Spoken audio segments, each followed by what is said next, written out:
안녕하세요. 여기는 제이픽, 저는 제이입니다. 와줘서 감사합니다. 제가 방금 전까지 이 책을 읽다가 너무 빨리 소개하고 싶어서 이렇게 새로운 앵글로 이 밤에 찍게 되었습니다. 네, 제가 방금 전까지 읽은 책은 이 책인데요. 혹시 책 여기만 보고 알아맞힐 분들이 있으실까요? 네, 파랑색입니다. 한번 앞을 보여드릴게요. 네, 바로 이 책입니다. 저는 서점 일기를 읽고 있습니다. 제가 제이픽 인스타그램에서도 이걸 한번 올린 적이 있었는데요. 제가 이걸 쭉 읽으면서 이 밤에 너무 재밌어서 소개하려고 이렇게 짧게 영상을 만들어 봤습니다. 우선 이 책은요, 재밌어요. 여러분이 책을 좋아하시고 서점에 대해서 관심이 있으시고 특별히 중고 책방에 대한 관심 또는 애정이 있으신다면 이 책은 정말 원픽입니다. 이 책의 부제는 이렇게 써 있습니다. 여기 보시면 써 있죠. 세상 끝 서점을 비추는 365가지 그림자라고 되어 있고요. 이렇게 서점이 책 표지에 이렇게 있습니다.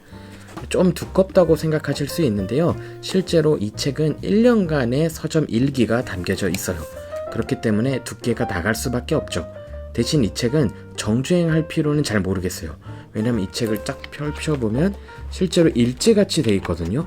그렇기 때문에 이 책은 약간 다 읽는 것도 당연히 좋지만 천천히 읽거나 원하시는 그 부분을 읽으셔도 좋을 것 같아요. 이 책의 저자는 숀 비텔이라는 저자입니다. 그리고 실제로 자기가 책방을 인수해서 운영하는 이야기를 이 안에 담아놓고 있고요. 이분은 더 북숍이라고 하는 스코틀랜드에서 가장 큰 중고서점을 인수해서 지금 거의 한 20년째 운영하고 계시는 분의 실제 기록입니다.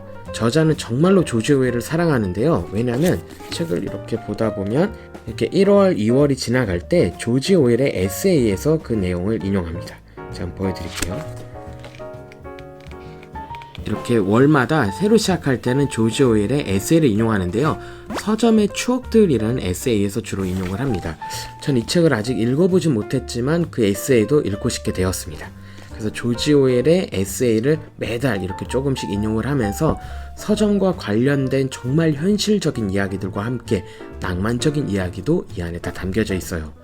그리고 조금 특이한 게 읽다 보면 깨달으실 테지만 보면은 이렇게 날짜가 있죠. 그리고 그 날짜가 시작하거나 끝나는 부분에는 온라인 주문이 몇 건이 있었는지, 그리고 찾은 책은 몇 건인지, 매출이 얼마였고 손님이 몇 명 왔는지가 이렇게 매일매일 기록에 담겨져 있습니다. 네, 이렇게 있죠. 네, 이 부분이 뭔가 실제로 책방을 운영하는 것을 약간 따라가는 느낌을 받았어요. 그러니까 단순히 서점을 어떻게 열었습니다, 우리 서점은 어떤 컨셉입니다도 중요하지만 1년 동안의 서점의 실제 업무 기록이 담겨져 있다라는 측면에서 더 흥미롭습니다. 조금 책과 관련된 내용들도 딥하게 나와요. 예를 들면 도서점과제에 관련된 이야기들도 나오고요. 온라인 서점과 오프라인 서점의 변화들에 대한 내용들도 다루면서 아마존을 조금 깝니다.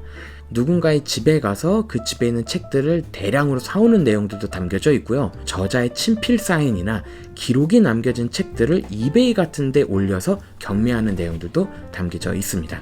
다양한 손님들에 대한 이야기, 그분들이 찾은 엉뚱한 책 내용들도 나오고요. 저자가 얼떨결에 이 서점을 인수한 이야기들도 종종 나옵니다.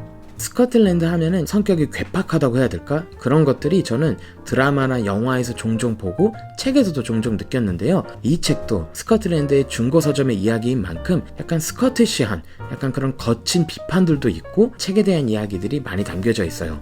그런 삐딱한 시선은 이 부제에서도 알 수 있는데요. 세상 끝 서점을 비추는 365가지 그림자라고 되어 있습니다. 서점과 관련된 약간 어두운 이야기도 자기는 하겠다를 알 수 있습니다. 그리고 책 뒷면에 보면요. 스코틀랜드 한 귀퉁이에 잊혀진 땅 위그타운에 자리한 중고 서점에서 남다른 인간 혐오자이자 서적 애호가인 서점 주인과 기상천외한 손님들이 빚어내는 빛과 그림자. 뉴욕타임즈는 이렇게 말을 해요. 여태껏 읽어본 중 가장 분노로 가득 차 있지만 가장 즐거운 서점 회고로. 정말 소개를 잘한 것 같아요.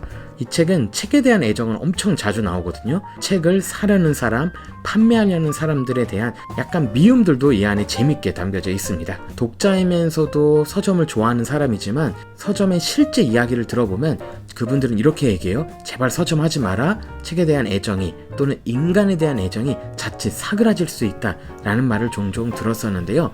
이 책에서도 그런 조언들도 나오는데 이상하게 저는 한 반쯤 읽었는데 서점을 더 하고 싶은 마음만 생기는 이상한 서점 현실 이야기였습니다. 제가 이렇게 상상하고 꿈꾸는 동네가 있어요. 제가 이런 곳에서 살고 싶다, 이런 곳에서 생활하고 싶다라는 동네의 특징은요, 뭐 카페도 있어야 되고 마트도 있어야 되고 시장이 있으면 더 좋지만요, 이런 서점이 있으면 더 좋겠다라는 생각을 했습니다. 최근 들어서는 온라인 서점들이 점점 커지고 있는 것 같은데요. 물론 편리함 때문에 저는 온라인 서점도 좋아하고 굿즈 때문에도 좋아하지만, 이런 동네 책방들 그리고 동네 중고 책방들이 자리를 잃지 않고 계속 그 자리에 남아줬으면 하는 바람에서도 이 책을 함께 읽었던 것 같습니다. 여러분 동네에는 여러분이 애정하는 서점 또는 책방이 있으신지 궁금한데요.